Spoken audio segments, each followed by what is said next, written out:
Ahora vamos a hablar de hipersensibilidad de tipo 3. Y recordemos que lo principal es que La hipersensibilidad de tipo 3 es medida por inmunocomplejos.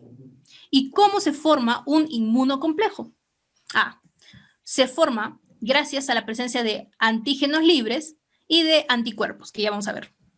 Los antígenos libres pueden ser de dos tipos, endógenos o pueden ser de tipos exógenos, es decir, que provienen desde afuera, y endógenos que provienen desde nuestras propias células. Ya. Aquí vamos a tener a los autoantígenos. Una enfermedad súper conocida, sistémica y que prácticamente afecta a todos los sistemas, desde el cardíaco, el renal, etc., es el famoso lupus eritematoso sistémico, en donde las células van a tender a hacer una apoptosis que va a liberar sus componentes hacia el torrente sanguíneo. Y esto es un problema, porque estos componentes, como los componentes de membrana, ¿no? La cardiolipina, los fosfolípidos, por ejemplo, todas estas proteínas que estás viendo acá, fosfolípidos que estás viendo acá, van a actuar como antígenos, o sea que nuestros anticuerpos los van a reconocer como extraños.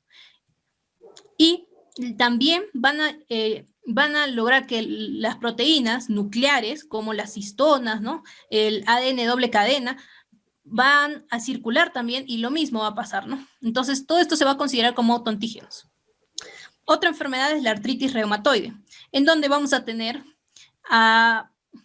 que va a haber unos péptidos, que son nuestros propios péptidos, alterados en cuanto a su composición, y se van a conocer como péptidos citrulinados, y estos y nuestro cuerpo va a producir anticuerpos contra estos péptidos citrulinados. Y a su misma vez también va a producir lo que es el factor reumatoide, que es una inmunoglobulina M contra inmunoglobulinas G. Ya. Esto de aquí también es circulante, son antígenos circulantes y van a tener a formar complejos. Y estos complejos son más característicos de las articulaciones, en donde cuando los reconocen los macrófagos, va a producirse una reacción que produzca la destrucción de las articulaciones y la inflamación. Y eso tú lo vas a ver en lo que es reumatología. Lo que quiero que sepas es que estas enfermedades tienden a formar antígenos que van a circular, ¿sí? Van a circular. Luego tenemos a los exógenos, que son las proteínas heterólogas, ¿no? Estas proteínas, por ejemplo, te presento a lo que es digamos que es un veneno, ¿ya? El veneno de la serpiente. Entonces, para poder evitar esto, necesitas anticuerpos que neutralicen este veneno. Entonces, te dan un antídoto. Y ese antídoto consiste en anticuerpos, por ejemplo, de caballo, ¿no? De otros animales o humano, ¿sí? Entonces, la primera vez que te lo dan esto, ya tú logras neutralizar el veneno y punto, se acabó, no pasó nada. Pero digamos que te pica de nuevo otra serpiente, bueno, que te muerde otra serpiente, ¿no? Entonces, la segunda vez, tu cuerpo ya ha producido lo que son anticuerpos contra este anticuerpo. Y entonces eso va a producir que se generen complejos. Y estos complejos se van a depositar. Entonces, tenemos aquí quiénes se encuentran dentro de las proteínas heterólogas, o sea, proteínas que no nos pertenecen. Los que son antivenenos, los que son antitoxinas, ¿no? Agentes inmunomoduladores. ¿A qué te refieres con esto, Wendy? A los que son, por ejemplo, anticuerpos monoclonales, como el rituximab, o sea, medicamentos que te ponen para afrontar también ciertas enfermedades autoinmunes, que terminan produciendo también una reacción de hipersensibilidad, lamentablemente. También en el caso de algunas vacunas, como la vacuna de la rabia. Bueno, y luego tenemos también que todos estos mecanismos son conocidos como enfermedad del suero, porque básicamente esto se va a dar a nivel de los vasos sanguíneos, ¿no? Y puede producir una reacción generalizada con fiebre, rash, etc., ¿no? Y todo esto se conoce, como les digo, enfermedad del suero. Tenemos otro mecanismo que es la inhalación de antígenos, ¿no? Los antígenos, entonces, esto es conocido como neumonitis por hipersensibilidad, en donde vamos a tener a dos grupos que son, por ejemplo, el pulmón del granjero.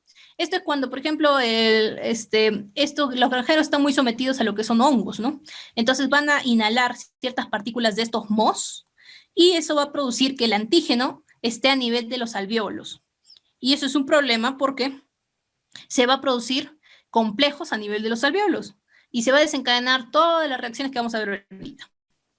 Y criador de palomas, igual, las heces de las palomas contienen ciertas proteínas, ¿no? o aquellos que están mucho tiempo con las palomas, por ejemplo, en las plumas, ¿no? Ciertas proteínas inmunógenas, es decir, que tienden a producir reacciones, y cuando las inhalan, también producen a nivel del alveolo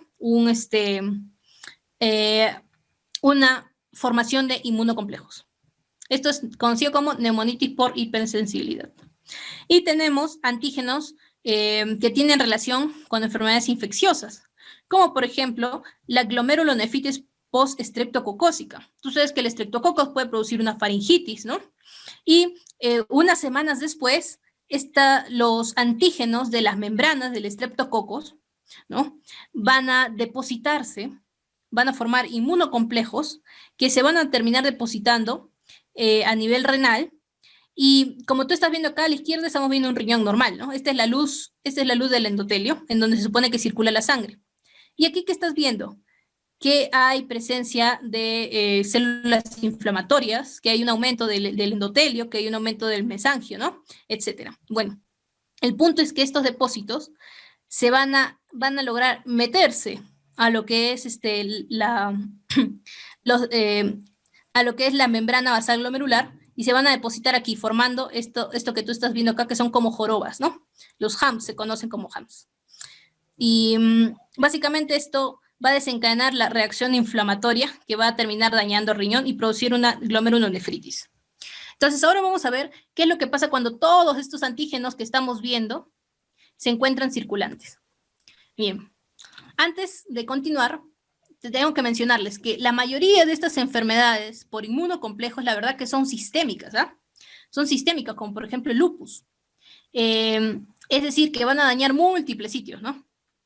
Mientras que hay algunas formas que son localizadas, pero no son tan comunes en el humano, y estas se conocen como reacción de Artus. Son reacciones más locales. Por ejemplo, entre las que hemos visto, la neumonitis por hipersensibilidad se considera una reacción de Artus. ¿Por qué? Porque solo se produce a nivel de los alvéolos. Listo. Entonces, estos son nuestros anticuerpos y estos son nuestros antígenos. Y estos van a tender a formar inmunocomplejos, porque esta es la forma en que se van a eliminar, en realidad, de la sangre. Lo normal es que suceda una fagocitosis, es decir, cuando estos inmunocomplejos lleguen a lo que son los vasos, el vaso o los ganglios, van a encontrarse con lo que son los macrófagos. Y estos macrófagos tienen la capacidad, gracias a sus receptores FC, como están observando, de unirse a la región FC de los inmunocomplejos. Y esto va a permitir que haya la degradación, ¿no?, de los mismos. Y entonces se eliminaron, chao, no pasó nada.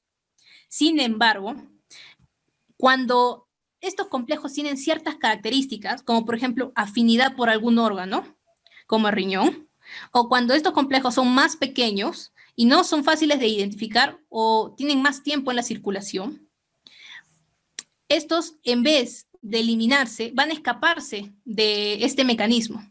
Incluso cuando hay una disfunción a nivel de los macrófagos, también van a escaparse de este mecanismo. ¿Y esto qué va a hacer?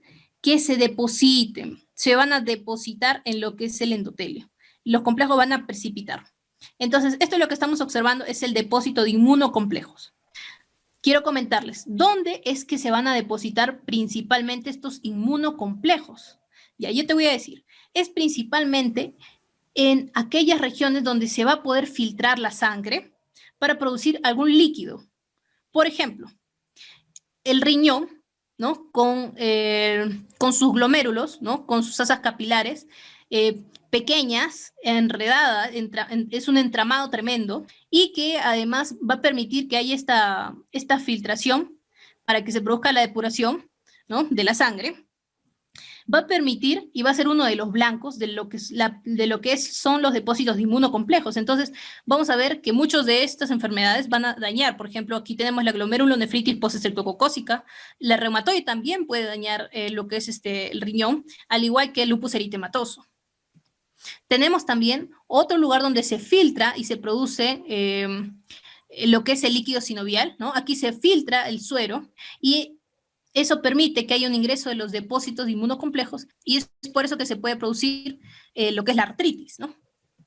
Y también aquellos vasos que son pequeños, y eso va a producir vasculitis, así de simple. Listo. Y ahora, ¿qué es lo que va a pasar? Tú sabes nuevamente el complemento va a formar una parte importante en este caso también. Tú sabes que las proteínas de complemento van a estar circulando, ¿verdad?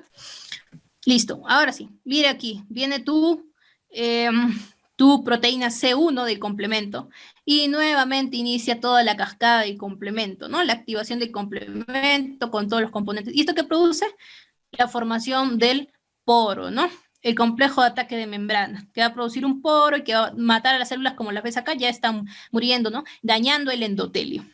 Y al mismo tiempo, ¿te acuerdas qué pasaba en el complemento? También se liberaban otro tipo de moléculas, ¿no? Como por ejemplo las anafilotoxinas, que básicamente son moléculas inflamatorias que van a hacer que se produzca una quimiotaxis, es decir, que vengan las células, sí, igualito que lo que sucedió antes, pero ahora es a nivel del suero, ¿no? Y también que los mastocitos liberen su histamina. ¿Y eso qué va a producir? Que aumente, mira lo que estás viendo acá, ¿no? La separación de las células, ¿qué quiere representar? El aumento de la permeabilidad. Y todo este mecanismo va a producir inflamación. Pues mira, ¿ves? De rojito, inflamación de lo que es el endotelio. Y también va a permitir que haya ya el ingreso de estas sustancias dañinas, ¿no? De las proteasas, de la producción de reactantes de oxígeno, de las perforinas, de las granzimas, hacia las membranas basales. Y la extravasación de líquido, ¿no? Además, ¿te acuerdas que te había dicho que hay células que tienen receptores para el FC, como estas mismas de acá que estás observando? Esto es lo que vamos a ver, que también se van a poder activar debido a la presencia de inmunocomplejos. Y también esto va a estimular la inflamación y todo es un círculo vicioso que va a terminar destruyendo la membrana basal en el caso de los vasos, ¿no? Y glomérulo, y el cartílago en el caso de las articulaciones. Si daña mi glomérulo, glomerulonefritis. Si daña mi articulación, artritis. Si hay inflamación en los vasos, vasculitis. De vasos pequeños sobre todo, ¿sí? Listo.